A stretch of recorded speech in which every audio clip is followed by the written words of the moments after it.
प्रिय साथियों, जय माता दी। आप सभी का हमारे YouTube चैनल ज्योतिष ज्ञान विचार पर बहुत बहुत स्वागत है।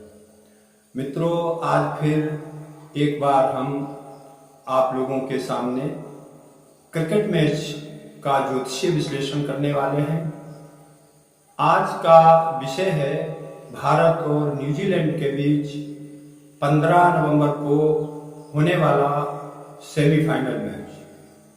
आप सभी जानते हैं कि इस समय क्रिकेट विश्व कप हो रहा है और हमारी टीम जो है वो अभी तक अजेय बनी हुई है और 15 नवंबर को भारत का मुकाबला न्यूजीलैंड से मुंबई में होने वाला है। यह मुकाबला मुंबई के वानखेड़े स्टेडियम में होगा और इसकी शुरुआत दोपहर 2 बजे से होगी।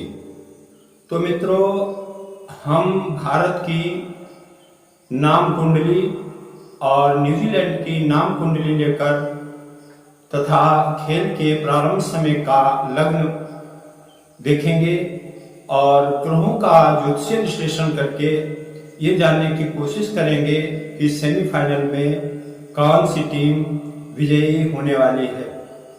आप लोग अंत तक हमारा वीडियो देखें, हमारे चैनल को सब्सक्राइब करें और वीडियो को लाइक तथा शेयर अवश्य करें।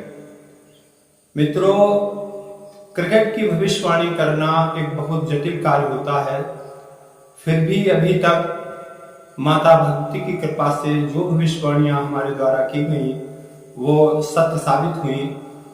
तो इससे ये प्रतीत होता है कि हमारे ऋषि मुनियों द्वारा बनाया हुआ ये ज्योतिष का विषय वास्तव में अद्भुत है, अगर आप इसे समझ सकें। तो मित्रों, ये है मुंबई का वानखेड़े स्टेडियम जहां मैच होने वाला है और ये आप देख रहे हैं, ये है भारत की नाम कुंडली। भारत के नाम से मूल नक्षत्र बनता है और धनु राशि होती है। तो राशि कुंडली में जो राशि होती है वही लग्न बन जाती है। इस प्रकार भारत की कुंडली धनु लग्न की होगी और न्यूजीलैंड के नाम से नक्षत्र पड़ता है अनुराधा। तो न्यूजीलैंड की कुंडली जो है वो वृश्चिक लग्न की बनेगी और गोचर ग्रहों का जो है जब मैच शुरू होगा उस समय कुंभ लग्न का उदय होगा और लग्न शनि स्वक्षेत्री होकर लग्न में विराजमान होंगे। अब हम देखते हैं, सबसे पहले कुंडली के लग्न और लग्नेश पर दृष्टि डालते हैं। तो मित्रों, भारत की लग्न धनु है और लग्नेश है देवगुरु बृहस्पति, जो भारत की कुंडली में पंचम भाव पर बैठकर लाभ भाव को, भाग्य स्थान को और लग्न, इन तीनों स्थानों को अपनी पूर्ण दृष्टि से देख रहे हैं। ये बहुत ही मजबूत स्थिति है भारत के लिए। इधर न्यूजीलैंड की कुंडली में लग्नेश बनते हैं मंगलदेव, जो न्यूजीलैंड की कुंडली में द्वादश भाव में विराजमान है और अस्त भी। तो साथियों, ये स्थिति न्यूजीलैंड के लिए अच्छी नहीं। यहां पर न्यूजीलैंड के मुकाबले भारत मजबूत दिखाई दे रहा है। आगे बढ़ते हैं, पराक्रम भाव पर दृष्टि डालते हैं। तो भारत की कुंडली में पराक्रम भाव के स्वामी हैं शनिदेव, जो वर्तमान में पराक्रम भाव में ही विराजमान है और न्यूजीलैंड की कुंडली में भी पराक्रम भाव के स्वामी शनिदेव ही हैं, लेकिन वो चतुर्थ भाव में विराजमान है। यहां पर भी कहीं ना कहीं भारत की स्थिति न्यूजीलैंड के मुकाबले मजबूत दिखाई दे रही है। अब आगे बढ़ते हैं तो देखते हैं, षष्ठम भाव होता है कंपटीशन का, मुकाबले का। भारत की कुंडली में षष्ठमेश शुक्र हैं जो दसम भाव में विराजमान है। वहीं न्यूजीलैंड की नाम कुंडली में षष्ठम भाव के स्वामी मंगल देव हैं, जो द्वादश भाव में बैठे हुए।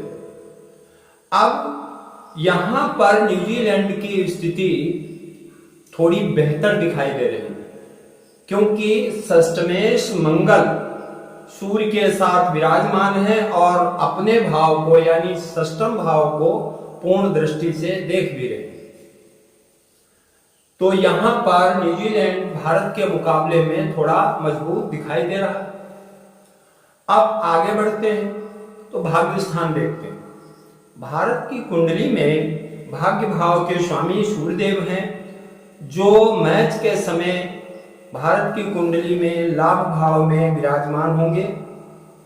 वहीं न्यूजीलैंड की कुंडली में भाग्य भाव के स्वामी चंद्रदेव हैं, जो न्यूजीलैंड की कुंडली में लग्न पर विराजमान है। यहां आप देख रहे हैं, यहां एक चीज देखने वाली है कि दोनों ही ग्रह यानी भारत का भाग्येश और न्यूजीलैंड का भाग्येश दोनों ही अपनी अपनी नीच राशि पर विराजमान है। तो यहां पर भी स्थिति जो है वो सेम बन रही है, मुकाबला बिल्कुल बराबर का दिखाई दे रहा है। अब हम देखते हैं कि चंद्र कालानल चक्र में क्या स्थिति है। तो मित्रों, चंद्र कालानल चक्र में भारत का जो मूल नक्षत्र है वो त्रिशूल के बाहरी शूल पर विराजमान है। वहीं न्यूजीलैंड का जो नक्षत्र है अनुराधा, वो त्रिशूल के प्रथम शूल पर विराजमान है, क्योंकि जब मैच शुरू होगा उस समय ज्येष्ठा नक्षत्र होगा। तो ज्येष्ठा के बाद मूल आता है और ज्येष्ठा से ठीक पहले अनुराधा आता है। तो मित्रों, यहां पर भी दोनों टीमों की स्थिति बिल्कुल समान दिखाई दे रही है, लेकिन अंतर है कि भारत का नक्षत्र यानी भारत का जो चंद्रमा बनेगा वो शूल से बाहर की तरफ जा रहा है, जबकि न्यूजीलैंड का चंद्रमा जो है वो शूल के ऊपर जा रहा है। तो बहुत मामूली सा अंतर दिखाई दे रहा है। यहां पर ऐसा लगता है कि मुकाबला जोरदार होगा, लेकिन भारत की स्थिति न्यूजीलैंड के मुकाबले बेहतर रहेगी। अब बात करते हैं गोचर दशाओं की। तो जब मैच शुरू होगा उस समय बुध की दशा में चंद्रमा का अंतर और गुरु का प्रत्यंतर होगा। भारत की कुंडली में गुरु जो है वो पंचम भाव में विराजमान है और बलवान स्थिति में है। वहीं न्यूजीलैंड की कुंडली में गुरु षष्ठम भाव में है। तो मित्रों, ग्रहों की यह स्थिति स्पष्ट संकेत दे रही है कि इस सेमीफाइनल मुकाबले में हमारी भारतीय टीम विजयी होगी और देशवासियों को दीपावली के बाद पुनः दीपावली मनाने का अवसर प्रदान करेगी। इसी के साथ हम अपना ये वीडियो पूरा करते हैं। फिर मिलेंगे। जय माता।